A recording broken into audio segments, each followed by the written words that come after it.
Good morning, everyone. Welcome back to the 34th Annual Headwaters Conference.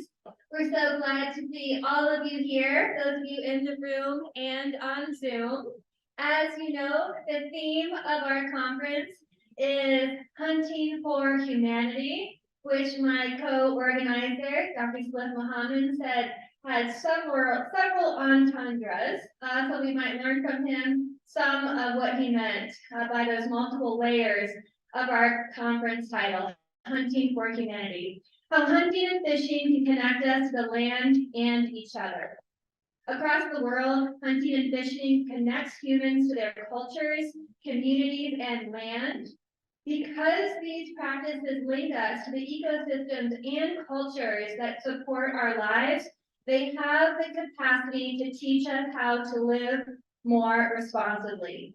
With this objective in mind, this year's conference celebrates the diversity that exists within the hunting and fishing worlds and examines how hunting and fishing may provide a unique pathway to environmental stewardship.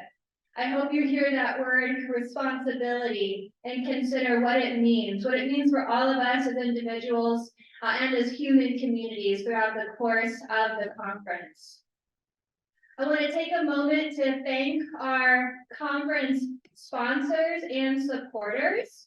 Thanks to Backcountry Hunters and Anglers for sponsoring tonight's Wild Game Cook-Off, including $1,000 in prizes with that first place prize at $500. It is not too late to join us as a competitor or just to enjoy the foods of our lands and waters entirely free. Come back here at 5 p.m. if you're interested.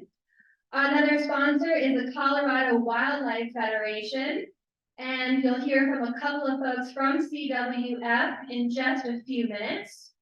Thanks also to our conference supporters, Hunters of Color. We've got a couple of representatives of Hunters of Color in the room. Let us know who you are. Awesome, thanks. And CPW. Yeah, let's give them a hand, shall we? And Colorado Parks and Wildlife. It obviously does so much to protect our wildlife and land and help us access and interact with these amazing places among our public lands. We'll also hear from a representative of CPW this afternoon. He's right outside right now. I just wanted to say a little bit about why Salif and I have identified this theme around hunting and fishing. To some extent, we did so because, at least I suspect, it's surprising. Environmentalists aren't supposed to be hunters. Hunters aren't supposed to be environmentalists, right? For most of my life, I had that, what I now think is mistaken idea. I was a vegetarian for most of my life and had a lot of skepticism about those that wanted to take the lives of our non-human kin.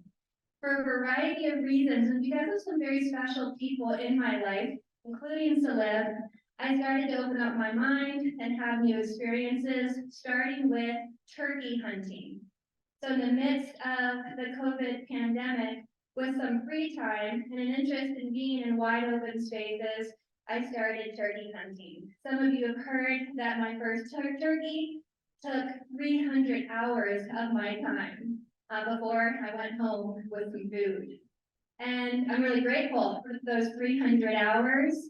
And I'm really grateful for my turkey buddies. As a turkey hunter, I've grown to love this species, to learn so much about what turkeys are, what they need, what they do for each other, how they interact with their lands, and found them to be funny, interesting, smart creatures.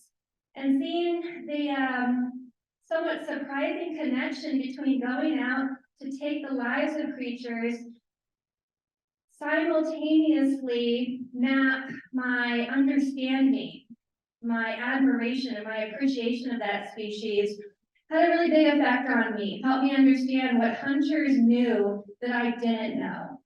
Related to that, I've come to understand hunting and even specifically access to firearms as creating and providing a currency to open up new kinds of conversations with folks that are different from me.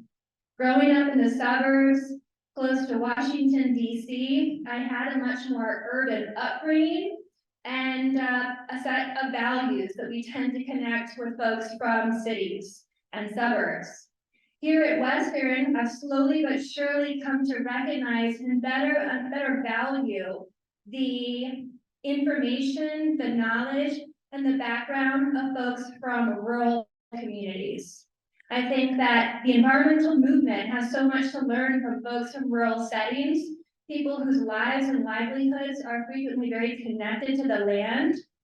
And I see throughout our country a tension. I think that a lot of our political polarization, not all of it, but a lot of it, is centered on this distinction between urban and rural settings. And far too often, folks from the cities looking down on our neighbors in rural areas throughout the country.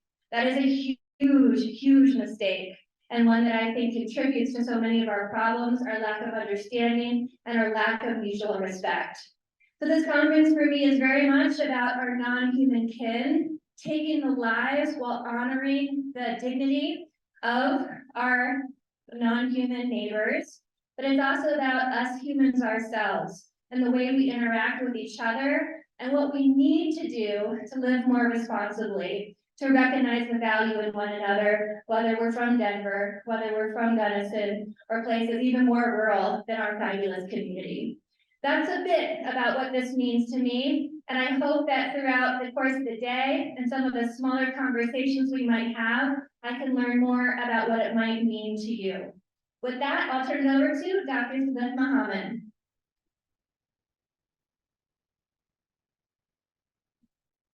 Thanks, Kate, for that excellent introduction to the day. Also, just like a heads up or a PSA, if you would really like to kill a turkey, 100% of the time, in my experience, you need to be sitting with Kate and she needs to make a comment about how nothing's happening and we need to just leave. In fact, last time a turkey gobbled in the middle of that sentence and walked very close to us. So that's the only way to kill turkeys, in my personal experience. So my kind of background in hunting was a little different. I grew up eating meat. My dad is from Niger in West Africa, and he is from a culture that it would just baffle people, the idea of vegetarianism or veganism. There is very little you can grow in the Sahara Desert beyond maybe millet, and their primary food traditions all revolve around different types of meat. And so for me and my upbringing, that was very central. However, I grew up in an anti-hunting and anti-weapon family. And it was kind of, I don't know, I just had always assumed that these were not things that involved me or interested me or ever would. I was kind of similarly like, how could you kill an animal for fun? There are a lot of stereotypes about trophy hunting and that it takes a lack of respect for living things to go out and shoot them in one way or another. And so I had a transition, interestingly, had to do with me kind of through a lens of an interest in me becoming more self-reliant in other ways as well. Some of that attached to more racism that I was discovering in my college years, as well as Islamophobia, that made me think about, I might need to know how to protect myself or at least defend myself from particular weapons that I've been taught to fear. And something stuck in my mind about having to do with like kind of, you know, not really from a human or like a firearm perspective, but in general, that idea that we fear things that we're not familiar with. And I had this very deeply ingrained fear of things like weapons and things like that. And so I realized I should maybe educate myself. And I think it's a red flag and a good principle that if you ever find yourself fearful of something, but that you don't know much about it, that is the red flag that you should go learn about it. And doing so, I started thinking more about hunting and coming across this ethical dilemma that if I'm going to consume meat, I need to be able to look at where it comes from and participate in that process myself. Um, and that's what kind of precipitated an interest in hunting for me, and not even just hunting, but even being more directly connected to farming and raising livestock for that same purpose. And can I actually participate in that? The killing and processing of an animal to the point that it's on my plate. So that was kind of what precipitated that, like this ethical need to face and participate in some of the violence that I was already participating in, even if I wasn't doing it with my own hands. And then the second part to that is, or to my kind of getting interested in hunting, is that during college I got very interested in a field called evolutionary psychology, as well as the field of environmental psychology, which are my areas that I focus in now as a professional.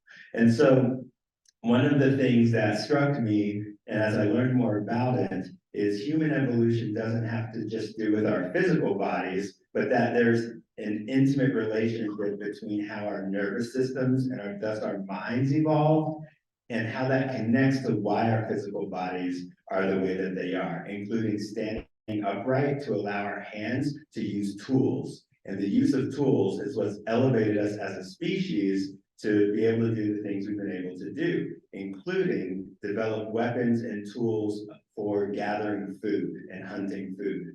And so there was also this kind of deep, almost historical or kind of heritage connection that I wanted to participate in, what my species actually evolved for, not what we've been able to do and bring this modern world into existence with, but actually like we evolved for these activities and for using tools to participate in our ecosystem. And I wanted to get back to my roots, so to speak, my evolutionary roots. So those are kind of my two